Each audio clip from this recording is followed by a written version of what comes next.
early on what we called the simple six, which would be beef tallow, butter. Everyone knows butter. Ghee, which is clarified butter. That's more popular in places like India. I mean, you can get it anywhere, but traditionally it was one of the more popular things in India. One of the reasons why cows are sacred in India is because of how important a continued source of milk was, of dairy products. One of the things I like to meme, because vegetarianism is not popular on my side of Twitter, the paleo carnivore side, but there's a lot of folks that are, for religious and other reasons, vegetarian. So this is what I would tell a patient too, in general, is I would say the most important thing about a vegetarian diet is grass-fed dairy. So I am anti-vegan. Medically speaking, I wouldn't recommend anyone be vegan. You can talk about that, all day. You can write so many books and have so many podcasts about why. So ghee. So that's actually on the animal-based side, and I didn't realize this at first. So you have the animal-based side. On the plant-based side would be coconut, olive, and avocado. I've gotten flack for including those things on there. The reason why I did is because there are good options out there. I love what Mark Sisson has done over the years with making mayonnaise and other dips, right?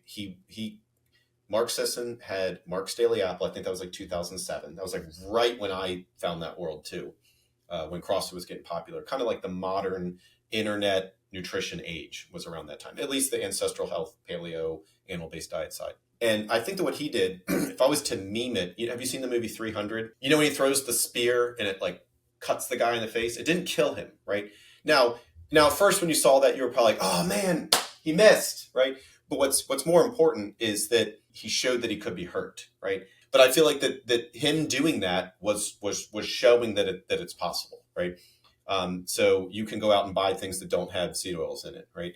And because what made his thing better than that thing, right? Is because you could today, I mean, just yesterday, you could walk into Whole Foods or some grocery store and pick up some salad dressing and turn it around, and it would say contains some combination of cottonseed oil and or soybean oil and or safflower oil and or, right? It's insulting. First of all, they're saying, hey, we don't even know what's in it. One thing we do know is that all of those, depending on the batch too, every single one of those vegetable seed oils has a different omega-6 content.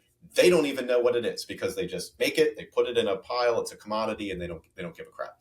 So not only do they not know what omega-6 it is, but they combine it all, so it's completely unpredictable. It just doesn't matter to them, right? The fact that he even made a product for you to go out there and buy a mayonnaise made with avocado oil. So very early on, I was like, no, of course I'm going to include avocado oil in that. I love Mark Sisson. I could have easily been like, nope, you can't trust it. But there are products out there, right? Because avocado oil can be higher in omega-6, right? But it's not like soybean oil, right? Or safflower oil, or this hellish landscape of mystery oils out there. Olive oil also needs some education because most of it's fake. There's food fraud. There's refinement process. Someone should write a book on fake olive oil, honestly. If you don't buy extra virgin, a lot of times you don't even know what you're getting, right? If you go, and worst of all, if you go to a restaurant, right on the menu made with olive oil, you go in the back, 1% olive oil or whatever, and 99% something else. Just the hellish oil landscape that we talked about. So our Simple Six includes these things because there are good options out there. You can go to Costco and buy their olive oil, and as far as I've known, looking into it, it's real, right? And then coconut, which is a nice high saturated fat.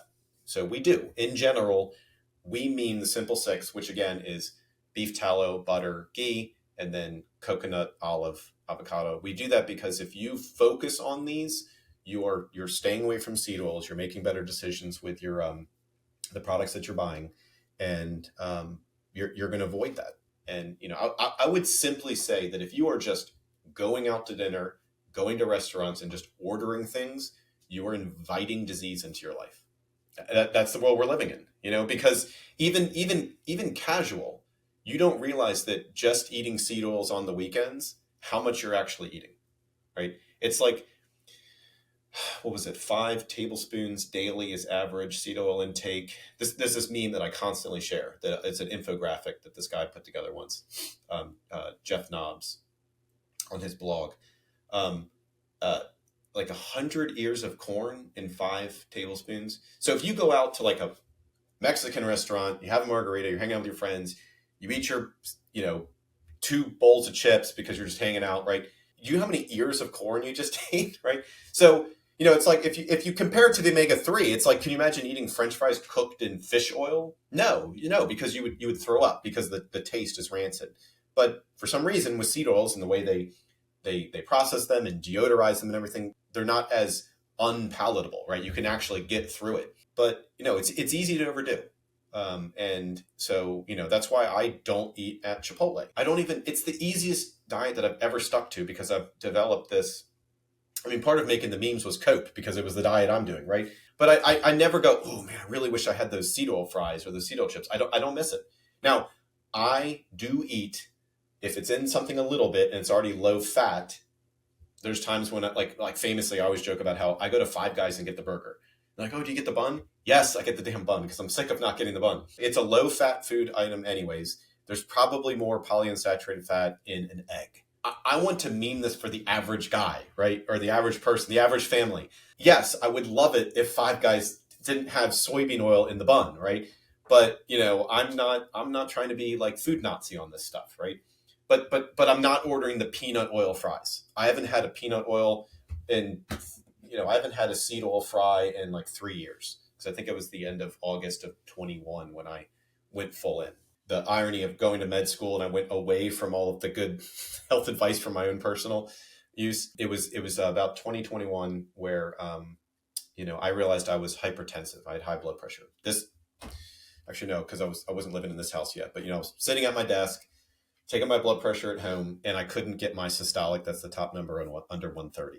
Even sitting here, 5 minutes, relaxed. Okay, take it again, 131. And I was like, I'm hypertensive. I'm stage 1 hypertension. So what I thought was the middle of the road, and I'm the educated guy doing all the right things, just eating some seed oils on the weekends, right? I jump back in. I learned more about this because with my medical knowledge and experience, I could, just like, you've talked about Bitcoin. If you've got finance knowledge, you ride that learning curve a lot quicker than other folks with Bitcoin. So I was able to ride that learning curve on oxidized omega-6 products very quickly. If you asked me 10, 15 years ago to summarize paleo and to summarize ancestral health, I would say grains, sugar, and seed oils, and a lot of folks agree with me here, is how our diet changed the most. And if you avoid those things, you're in general going to be healthier. But the realization I had was that in most cases, and this is controversial, I do not think sugar or grains are toxic. Now, they are in some ways, but just in general to 99% of the population, I don't think so. I think seed oils are toxic because of the omega-6 things that we talked about. I think what grains and sugar do is that they push out nutritious food. You look at the high nutrition, low toxin diet, like Dr. Sean Baker, what does he do? He just eats beef. That sounds crazy to people, but if you break it down to what it is, he's eating the most nutritious food with the most amount of nutrition, with the least amount of calories. I hate that word, but it's the most nutrition and the least amount of food. If he was to add a bag of Skittles to his diet, it's food inflation, right? Like he's getting less nutrients for more stuff, right? Can 99% of the population eat some pizza? Yes, I think so. Can 99% of the population eat some ice cream? Yes, I think so. We were doing that a long time ago and people were not having heart attacks at 61. So, I've taken up the mantle to demonize seed oils because they deserve it.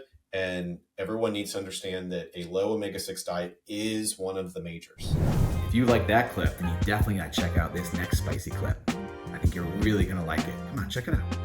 But if you want the full version, the full interview, check that out over here. Come on, do it. I'll see you in there.